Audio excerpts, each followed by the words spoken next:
Hello everybody, this is James again from Jamro's Electronic Solutions. I'm bringing you another tutorial, an electrical tutorial. Just want to boost your confidence so that whenever you're working on electrics, you should be confident. So these are some of the things, these are fundamentals that I'm bringing. Whenever you see me with this board, guys, I know that you want to see a car in front of you, but if you are clever, whenever you see me with this board, there's something important that I want to talk about. The principles that I'm showing here, you can transfer them to a car. So welcome to another tutorial from Jamro's Electronic Solutions. We are here to save you. So what I have in front of me here is a series circuit battery. As you can see, we've got the load here, and then come back on the negative side, and then the switch and the negative of the battery. So what I want to show you here, we want to discuss voltage drop. That's what I'm mainly going to do. Voltage drop in a series circuit. Okay. So here is one of the laws is that the load will consume or will drop most of the voltage from the battery. So let's check our battery. Let's check our battery. Our battery is 11.96. Can we see that? Our battery is 11.96. So if I close this switch, all that voltage will drop across the load. So I will do this here, go across the load.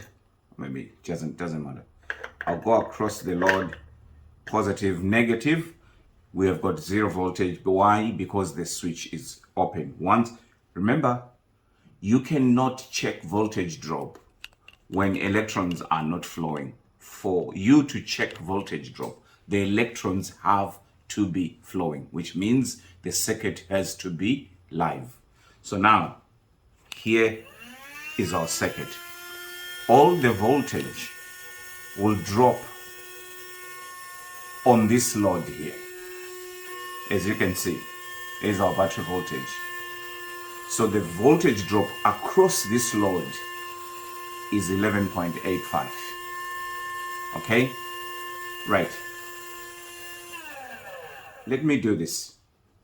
I'm going to add another load so that we're going to have two loads in series. In this case, it's a battery. Sorry, it's a bulb. Okay, so I'm going to add another load in series so that we can tackle another load. So now, here's our battery, 11.9, okay? So if we close, I want you to note something here. We've got load number 1, load number 2, they are connected in series. So if I close here, bear with me. I think there's a poor connection here.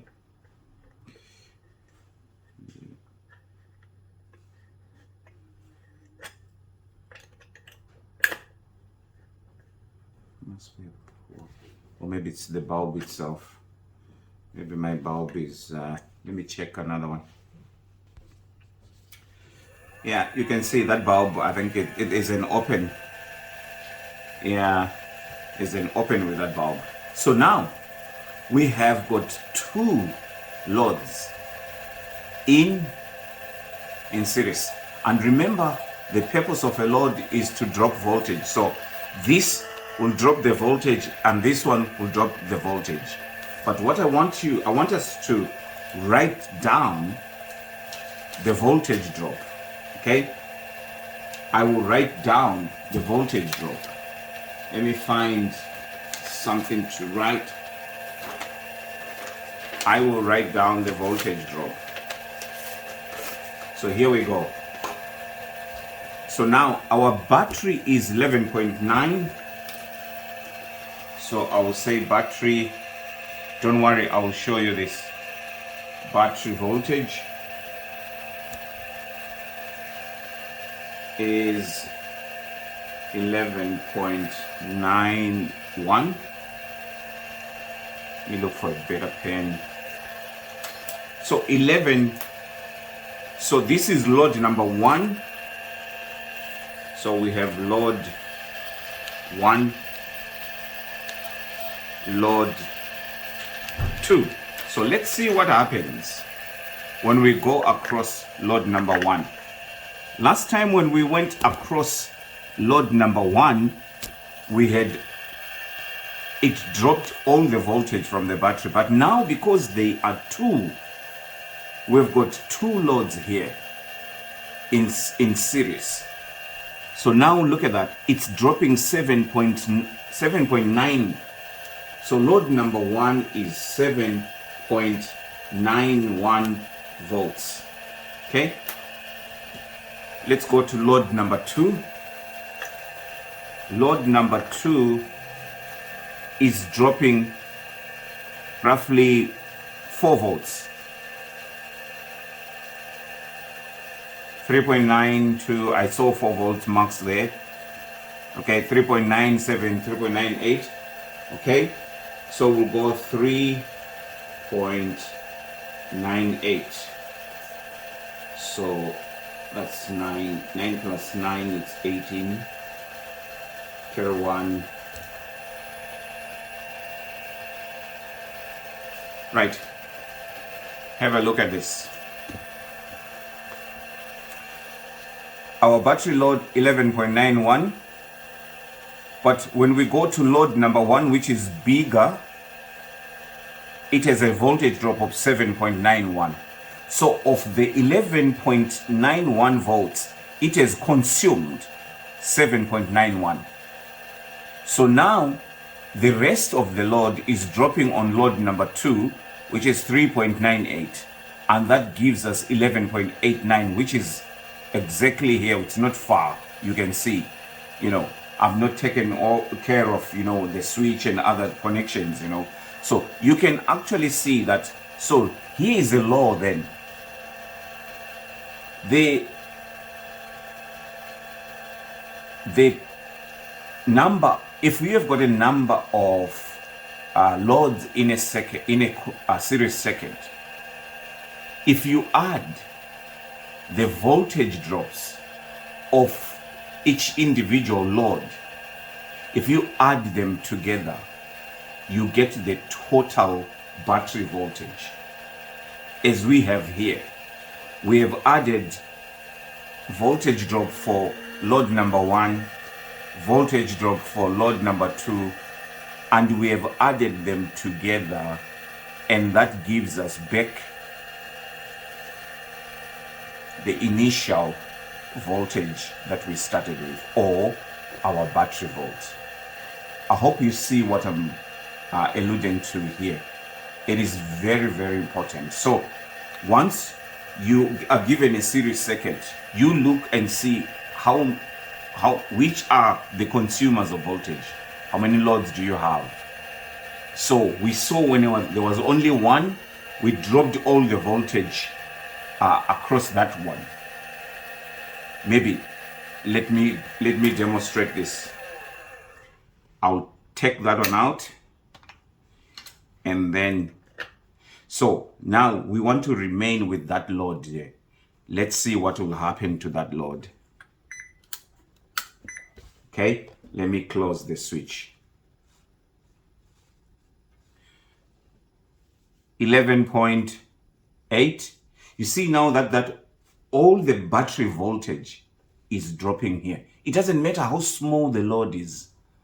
It doesn't matter how big it is. Once it remains on its own in a circuit, it has to drop all the voltage. So that's what it's doing here. Okay, but if I add that, because there's higher resistance in this motor than in that bulb filament, so the resistance here will drop more voltage than what will drop with this small bulb filament. So I think you see. So what I'm going to do now, let me take that one out and then bring back. I want you to check. When I close, look, It's dropped now. Instead of dropping all the battery voltage, it's now sharing that battery voltage is now being shared between the two. Okay, guys, if you can follow this, you will never go wrong with voltage drops. That's how you check voltage drops in a circuit. For the sake of, proving a point, let me add a third one. So now we have load number 1, load number 2, load number 3. Okay, so let me prepare my wee paper. I'm sorry, I should have brought a board. So our battery voltage, we said it was 11.91. So battery voltage 11.91. So L1, L2, L3, and then we have got total volts. So we want to see what will happen to this 11 volts across all these three loads: load 1, load 2, load 3.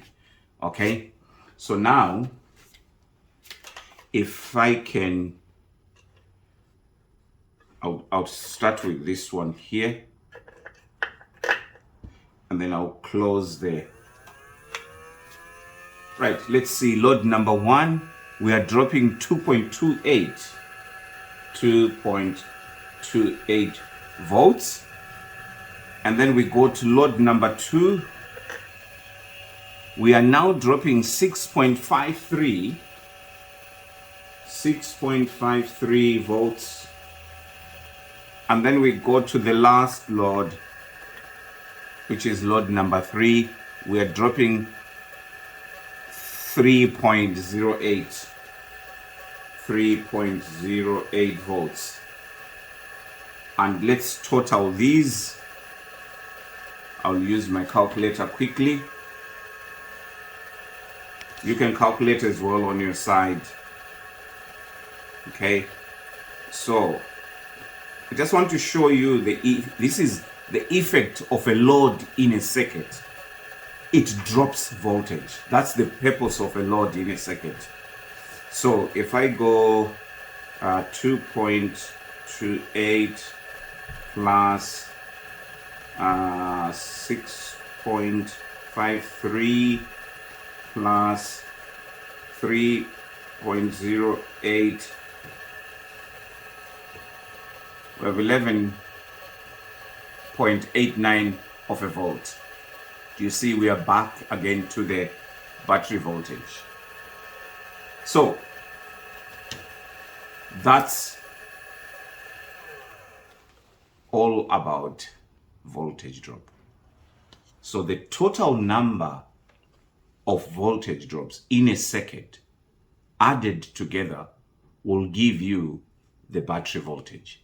The total number of voltage drops in a circuit added together, in a series circuit, I want to specify the total number of voltage drops in a series circuit, or you can say of a series circuit, whichever you want, will add up to battery voltage. Thank you very much. I appreciate you. I hope this was a short, valuable lesson that is going to encourage some electrician out there. I'm getting your messages. Let me say thank you very much. Some of you are even praying for me. I got a message from a gentleman called Uche in Nigeria. Thank you very much, Uche. And as well, let me say to you, please give us your likes, please, guys.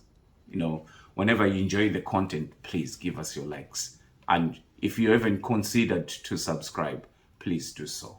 We'll appreciate it. It encourages us, motivates us to continue making these videos. And if you like our videos, like that helps the algorithm, about YouTube, So please, after enjoyment, hit that button, and then, subscribe if you haven't subscribed. Let me thank you. I salute all of you. Bye-bye.